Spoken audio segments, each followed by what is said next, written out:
नमस्कार, आप सभी का स्वागत है हमारे इस यूट्यूब चैनल में। आज हम लोग बात करेंगे द्रविड़िस्तान को लेकर के। जो लोग द्रविड़िस्तान बनाने का ख्वाब देखते हैं और दक्षिण भारत को जो 4-5 राज्य हैं उसको मिला कर के एक नए देश का निर्माण करने का जो ख्वाब देखते हैं on the basis of language, भाषा के नाम पर, उसकी आज हम लोग पोल खोलेंगे। देखिए, आपने हमेशा सुना होगा किसी न किसी कारणवश हिंदी को लेकर के हमेशा से दक्षिण भारत में विरोध होता है। और ये मतलब आज़ादी के समय से लेकर के और आज तक का ये सिनेरियो है। क्या आपने कभी देखा है कि यूपी में या बिहार में या राजस्थान में या किसी भी उत्तर भारतीय राज्य में दक्षिण भारतीय किसी भाषा को लेके विरोध प्रदर्शन होता हो? नहीं, क्योंकि उनको पता है कि हाँ भाई, उनकी अपनी संस्कृति है, अपना भाषा है। गुजरात का अपना भाषा नहीं है क्या? राजस्थान की अपनी भाषा नहीं है? बिहार में ही देखें तो 5 प्रकार की भोजपुरी है। क्या उत्तर प्रदेश का अपना कोई लोकल लैंग्वेज नहीं है? क्या पहाड़ी राज्यों का अपना कोई भाषा नहीं है? उन सब के बावजूद ये सभी लोग हिंदी बोलते हैं। क्यों? क्योंकि हिंदी हम सभी को आपस में जोड़ती है, कम्युनिकेशन करना हमारा आसान हो जाता है। आप पूर्व उत्तर में चले जाइए, अरुणाचल प्रदेश में इतना शुद्ध वहाँ पे हिंदी वहाँ के लोग बोलते हैं। त्रिपुरा में चले जाइए, जबकि उनकी अपनी लैंग्वेज है, वहाँ पे पूरी ट्राइबल संस्कृति है जिनका अपना अपना लैंग्वेज है, उसके बावजूद वो हिंदी न सिर्फ बोलते हैं बल्कि समझते भी हैं। प्रकार से आप जो लोग नॉर्थ इंडिया से साउथ इंडिया में जाके जॉब करते हैं, उनको ये बात पता है कि जो उनके बॉस होते हैं या जो उनके कलीग होते हैं, थोड़ा बहुत वो हिंदी जानते हैं, पर वो वहाँ के कल्चर के कारण बोलते नहीं हैं। और इधर के लोग जो नॉर्थ से साउथ में जॉब करने के लिए जाते हैं, उनको थोड़ा समय तो लगता है, लेकिन कुछ ही समय अवधि में वो लोग जो है कम से कम बातचीत करने लायक वो लोग वहाँ की भाषा सीख जाते हैं।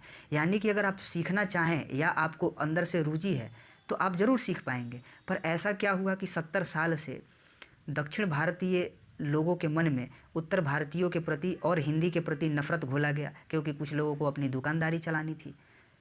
उदाहरण के लिए थोड़ा देर के लिए मान लीजिए कि द्रविड़िस्तान बन गया, जिसमें तमिलनाडु, कर्नाटक, केरल, तेलंगाना और आंध्र प्रदेश हैं। तो ये पांचों राज्य के तो अपने अलग अलग भाषा हैं। कहीं पे तमिल है, कहीं पे कन्नड़ है, कहीं पे मलयालम है।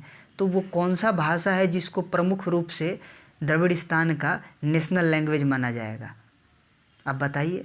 ये पांचों जो दक्षिण भारतीय राज्य हैं, ये पांचों लोग अपने अपने मदर टंग में एक दूसरे से कम्युनिकेट नहीं कर सकते हैं, क्योंकि इनकी भाषा ही दूसरी है। अगर एक कोई तमिलनाडु का आदमी है और उसको हिंदी या फिर इंग्लिश नहीं आता है, जो कि ग्रामीण बहुत सारे लोग हैं दक्षिण भारत में जिनको अंग्रेजी नहीं आती है, उनको केवल अपनी मातृभाषा ही आती है और हिंदी तो किसी ने सीखने ही नहीं दिया। तो वो अगर एक तमिलनाडु का व्यक्ति है, उसको केरल के व्यक्ति से कम्युनिकेट करना होगा और दोनों को न इंग्लिश आती है न हिंदी आती है, तो वो कैसे कर पाएंगे? तो ये अपने आप में एक फॉल्स कंसेप्शन बनाया गया है द्रविड़िस्तान के नाम पर। ये चाह के भी नहीं हो सकता है। तो हमें क्या देखना है? हमें उन लोगों को चिन्हित करना है जो द्रविड़िस्तान के नाम पर या हिंदी के नाम पर उसी दक्षिण भारतीय लोगों के मन में जो लोग जहर घोलते हैं। सावधान रहने की आवश्यकता है। ज़्यादातर जो दक्षिण भारतीय लोग हैं वो इसलिए भी भ्रमित हो जाते हैं क्योंकि वो लोग लोकल चैनल देखते हैं नेटिव लैंग्वेज में।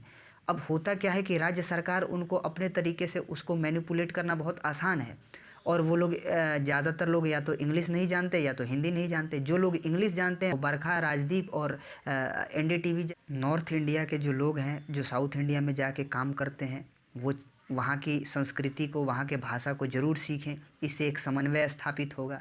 और साउथ इंडिया के लोगों को भी ये सोचने की आवश्यकता है कि आपको हिंदी के प्रति हेट्रेट नहीं रखना है। नेता हैं जो कहते हैं कि इंग्लिश एज ए कम्युनिकेशन के रूप में तो ठीक है, लेकिन हिंदी नहीं होनी चाहिए। इंग्लिश से उनको संस्कृति का नुकसान नहीं होता है, लेकिन हिंदी से उनके संस्कृति का नुकसान हो जाता है। अब एक और प्रमुख चिंता का विषय ये है कि नॉर्थ इंडिया में अगर आप आएंगे तो धीरे धीरे इस्लाम हावी हो रहा है किसी न किसी रूप में, और दक्षिण भारत में जाएंगे तो वहाँ पे क्रिश्चियंस हावी हो रहे हैं। कन्वर्जन काफ़ी बड़े पैमाने पे चल रहा है। जब से जगन मोहन रेड्डी की सरकार आई है आंध्र प्रदेश में, आप जब से झारखंड मुक्ति मोर्चा की सरकार आई है झारखंड में, तब से देखिए वहाँ पे भी काफ़ी बड़े पैमाने पे ट्राइबल्स का कन्वर्जन हो रहा है। उसी तरह से अगर आप उत्तर भारत में देखेंगे तो इधर लव जिहाद और ज़मीन जिहाद के रूप में यहाँ पे हमेशा हिंदुओं पे हमला होता है। तो हमें इन दोनों जो नॉर्थ इंडिया और साउथ इंडिया की जो समस्या है वो मूल रूप से धार्मिक समस्या है, जो कि हम लोगों को अपने अपने स्तर पे दूर करके एक नेशन के रूप में अगर हम रहेंगे तभी हमारी पहचान बन पाएगी। तो आज के वीडियो में बस इतना ही। बहुत बहुत धन्यवाद।